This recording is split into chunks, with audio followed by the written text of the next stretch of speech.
Carrie Mae Weems' video film Constructing History, a Requiem to Mark the Moment, is an artistic, sometimes abstract, assembly of events that interrogates the storytelling nature of history. It centers narratives through the eyes of individuals often unvoiced in the hegemonic storytelling of the past, specifically from the perspectives of a school teacher, some self-inserts from the narrator, and depictions of peoples of many genders, races, and class affected by and mourning through the acts of a white supremacist patriarchal government and society. Analyzing form and content is the most steadfast route to ascribing meaning to Weems' film. The title, Constructing History, a Requiem to Mark the Moment, already outs the notion of history, a subject regarded as decisively fact-based, as a subject that is instead constructed, created.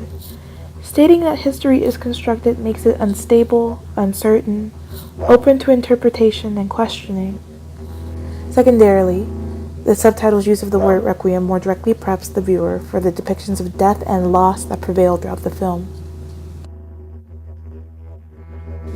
The reverberating drone over the muted talking heads of Clinton and Obama mark the moment that brings us this film and bookends the beginning and end of the piece. This capture of the zeitgeist of 2008 is, in essence, an invocation of the muse. The distortion of these politicians' faces close up, matched with the juxtaposition of the antiquifying black and white filtering in a time where film is colored by standard, is a call to question more critically the nature of history and the events in front of us. What seems new is a distortion of the past, simply represented. Our narrator first speaks with the repeated assertion that this is a story within a story, prompting the listener to reframe their understanding of history, not as simply facts, but also as a practice on how we interpret them, and to interrogate how these facts and interpretations are presented in constructed stories and constructed places like classrooms. The construction of the timeline is of note. The narrator verbally begins her timeline in 1968. However, as soon as she states that year, she backtracks, and there is a close-up of two women representing victims of the American deployment of atomic bombs on Japan in 1945.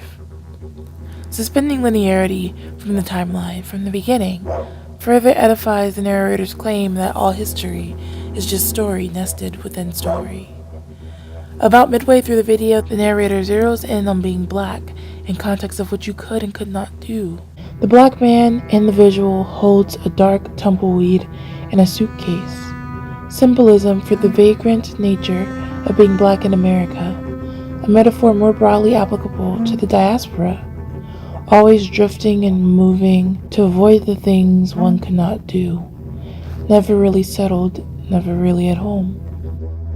There's also an argument to be made for the film as a documentary.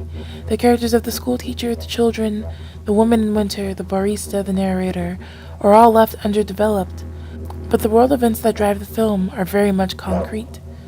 In context of documentary film, constructing history is all at once poetic and expository, for even though traditional storytelling and continuity are usurped for the sake of the mood, the omniscient narrator is able to describe and give voice to every perspective given, and the film uses archival footage to support its rhetoric.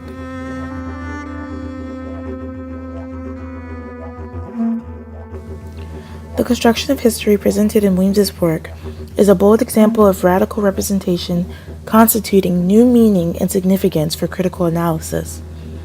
Through varied depictions of historic events and perspective-based interpretations of those events, Weems' film, Constructing History, a Requiem to Mark the Moment, does the work of a global citizen by giving voice, platform, and story to affected lives and perspectives not commonly documented in the context of history.